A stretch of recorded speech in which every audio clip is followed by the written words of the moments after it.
ESPN 9 news और आपके साथ मैं हूं फिजा काज़मी। प्रधानमंत्री नरेंद्र मोदी ने इंदिरा गांधी को याद किया है और एक पखवाड़े के भीतर ऐसा दूसरी बार है जब उनके भाषण में नेहरू और गांधी परिवार का जिक्र हुआ है।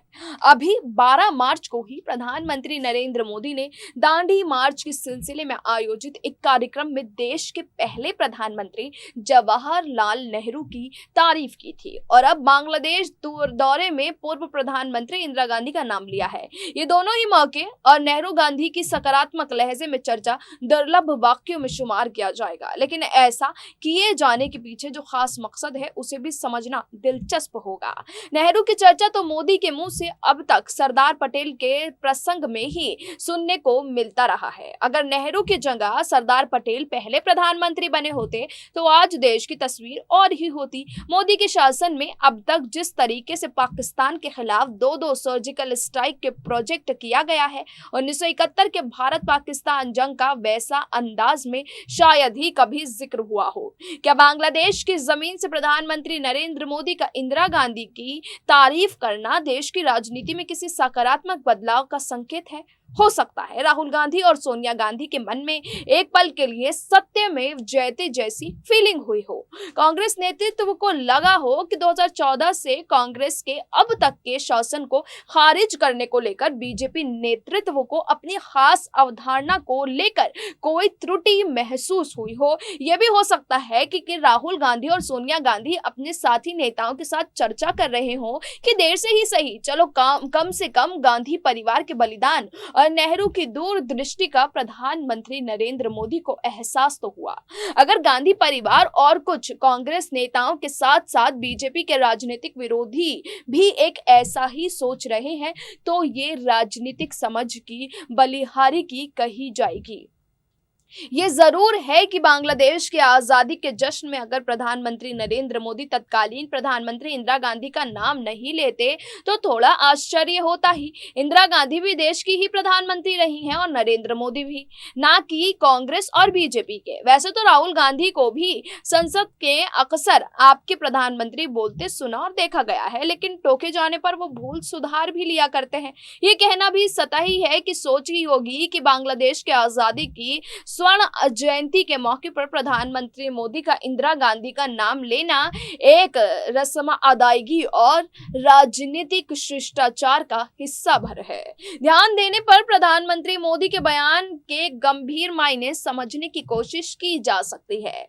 क्या ऐसा नहीं लगता कि प्रधानमंत्री नरेंद्र मोदी ने ढाका में इंदिरा गांधी का नाम लेकर कोई खास संदेश देने की कोशिश की है? ये संदेश देश की राजनीति से ज्यादा अंतर्राष्ट्रीय समुदाय के लिए कूटनीतिक ज्यादा है और पाकिस्तान के प्रधानमंत्री इमरान खान के लिए भी खास पैगाम है। निश्चित तौर पर प्रधानमंत्री नरेंद्र मोदी परिवार की विरासत बचाने और कांग्रेस के अस्तित्व के लिए लगातार संघर्ष कर रहे राहुल गांधी हमेशा ही सवालों के घेरे में रखते हैं।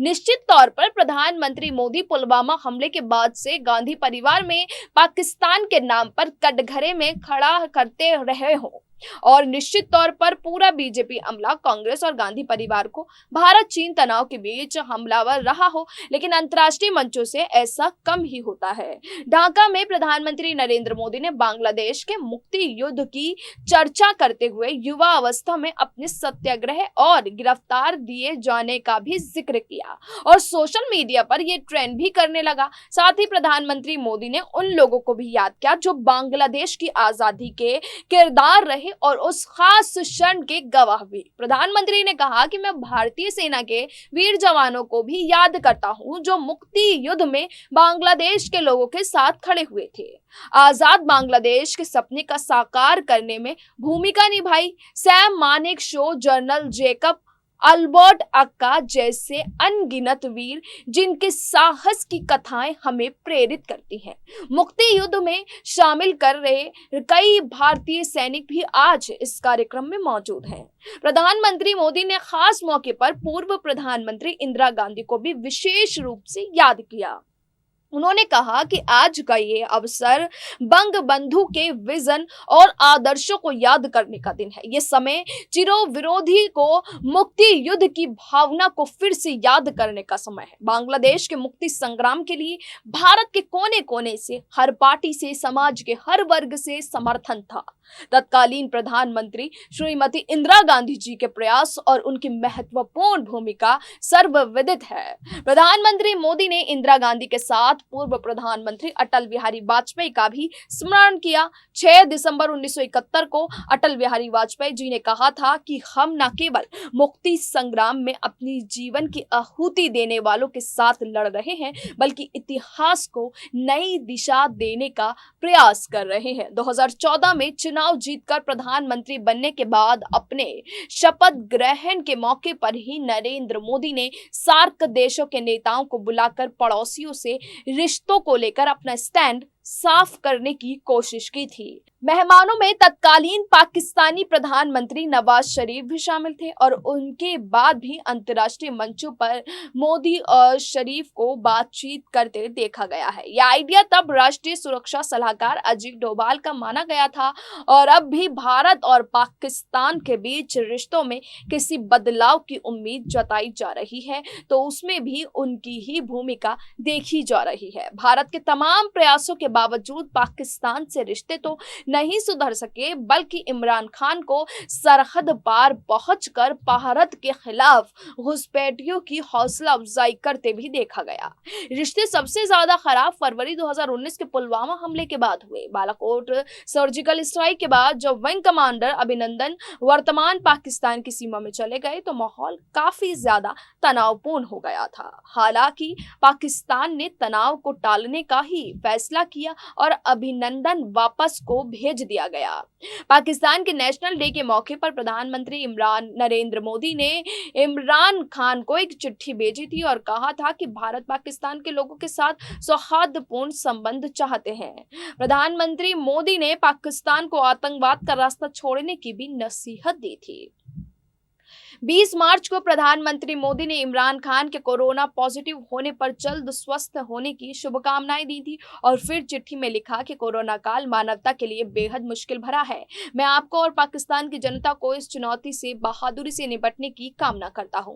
दरअसल प्रधानमंत्री नरेंद्र मोदी ने ढाका से इंदिरा गांधी का नाम लेकर पाकिस्तानी प्रधानमंत्री इमरान खान के कुछ प्रत्यक्ष और कुछ परोक्ष पैगाम भी भेजा है और ये सब निकट भविष्य में नए रूप से लेते भी देखने को मिल सकता है, क्योंकि हाल की कुछ घटनाएं तो ऐसे ही और इशारा कर रही हैं। पाकिस्तान ने प्रधानमंत्री मोदी की चिट्ठी और ट्विटर पर कोरोना पॉजिटिव होने पर गेट वेल सून वाले मैसेज के अलावा भी ऐसे कई वाक्य दर्ज किए हैं जो भारत और पाकिस्तान के रिश्तों में आने वाले दिनों में सकारात्मक बदलाव का इशारा करते हैं। ये वाक्य दोनों ही मुल्कों की तरफ से किसी खास डिप्लोमेसी की गंभीर कोशिशों की तरफ इशारा करते हैं। करीब 2 साल बाद भारत और पाकिस्तान के बीच सिंधु नदी जल वार्ता हो रही है। भारत के अधिकारियों और पाकिस्तान के इंडस वाटर कमिश्नर सैयद मेहर आलम की नुमाइंदगी में 8 सदस्यों की एक टीम बातचीत कर रही है। ऐसा तब हो रहा है जब भारत और पाकिस्तान सरहद पर दोनों तरफ से संघर्ष विराम का पूरी तरह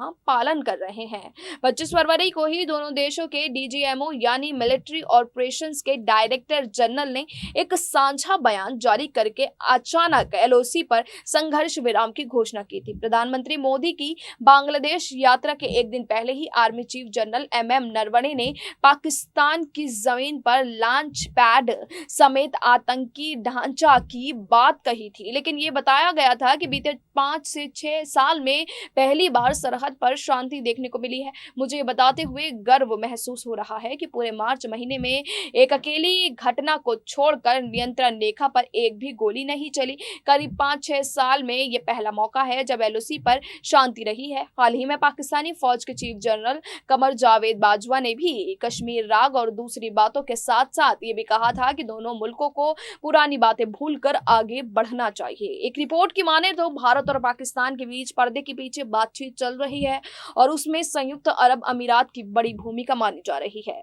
हालांकि अभी तक इस बारे में किसी भी तरह से कोई आधिकारिक बयान सामने नहीं आया है।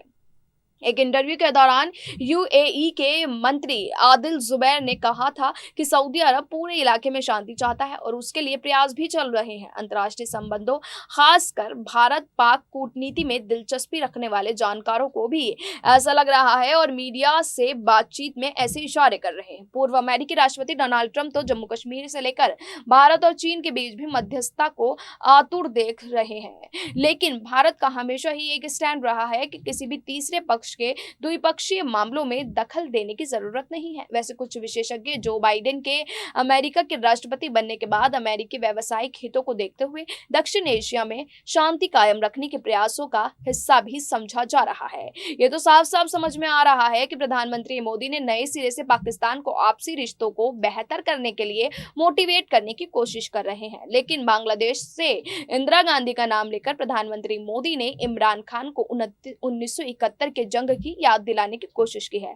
मतलब बेहतर यही होगा कि आगे से कोई ऐसी वैसी कोशिश ना हो, वरना अगली बार सिर्फ सर्जिकल स्ट्राइक का दायरा आगे बढ़कर वो रूप भी ले सकता है जैसा इंदिरा गांधी ने 50 साल पहले पेश किया था। फिलहाल अभी के लिए इतना ही, लेकिन देश और दुनिया की तमाम बाकी खबरों के लिए आप जुड़े रहिए SPN9 न्यूज के साथ।